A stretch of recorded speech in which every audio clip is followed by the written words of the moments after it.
हरे कृष्णा। कामदा एकादशी यानी सभी कामनाओं को पूर्ण करने वाली एकादशी, चैत्र मास के शुक्ल पक्ष में आने वाली एकादशी जो कि हमारे सारे कामनाओं को पूर्ण करने वाली है, उसे फलदा एकादशी के नाम से भी जाना जाता है। युधिष्ठिर महाराज श्री कृष्ण से पूछते हैं कि कामदा एकादशी का महत्व क्या है, जिस पर श्री कृष्ण इस एकादशी की महिमा बताते हुए अपने श्रीमुख से कहते हैं कि यही प्रश्न एक बार राजा दिलीप ने उनके गुरु ऋषि वशिष्ठ से पूछा था। कामदा एकादशी का महत्व बताते हुए श्री कृष्ण आगे एक कथा सुनाते हैं।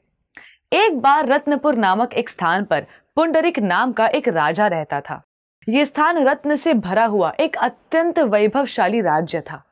इस राज्य में कई गंधर्व, किन्नर और अनेक अप्सराएं रहती थी जो नृत्य और संगीत का कार्यक्रम प्रस्तुत किया करती थी।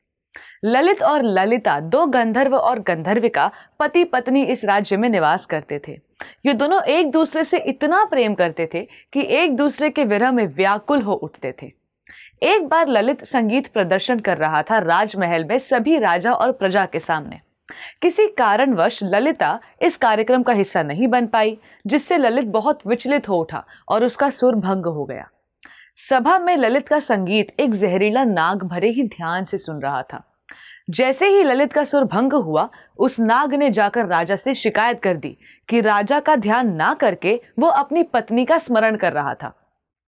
इस पर राजा को इतना क्रोध आया कि उन्होंने ललित को श्राप दिया कि वही उस वक्त वो एक निर्भक्षी राक्षस बन जाए, और वही हुआ। उसी क्षण ललित एक भयंकर राक्षस बन गया, जिसका मुंह एक गुफा की तरह विशाल था और जो विभिन्न पाप कार्य करने लगा। राक्षस के शरीर को पाकर ललित कई पीड़ाओं को सह रहा था और वो सबसे छुपकर एक वन को चला गया।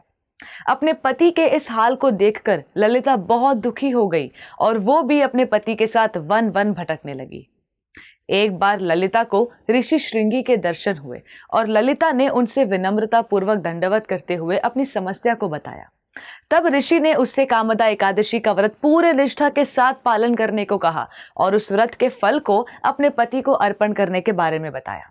ललिता ने वही किया और द्वादशी को भगवान विष्णु के मंदिर में जाकर भगवान से प्रार्थना करने लगी कि हे पालन करता, मैंने एकादशी व्रत पूरे निष्ठा पूर्वक विधि विधान के साथ किया है और अब इस व्रत से मेरी जो भी पुण्य अर्जित हुई है, मैं उसे अपने पति को अर्पण कर देना चाहूंगी।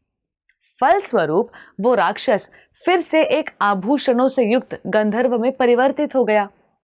श्री कृष्ण युधिष्ठिर महाराज से कहते हैं कि जो कोई भी इस एकादशी का पालन करता है उसे मन चाहा फल प्राप्त होता है और ब्राह्मण हत्या जैसे पाप से भी उसे मुक्ति मिलती है। यूं तो एकादशी का व्रत सभी भौतिक और आध्यात्मिक उन्नति को देने में समर्थ है, लेकिन भगवान के भक्त सिर्फ और सिर्फ भगवान की प्रसन्नता के लिए ही एकादशी व्रत का पालन करते हैं। तो आइए हम भी कामदा एकादशी का व्रत रखें और श्री कृष्ण को प्रसन्न कर उनकी भक्ति को प्राप्त करें। धन्यवाद। हरे कृष्णा।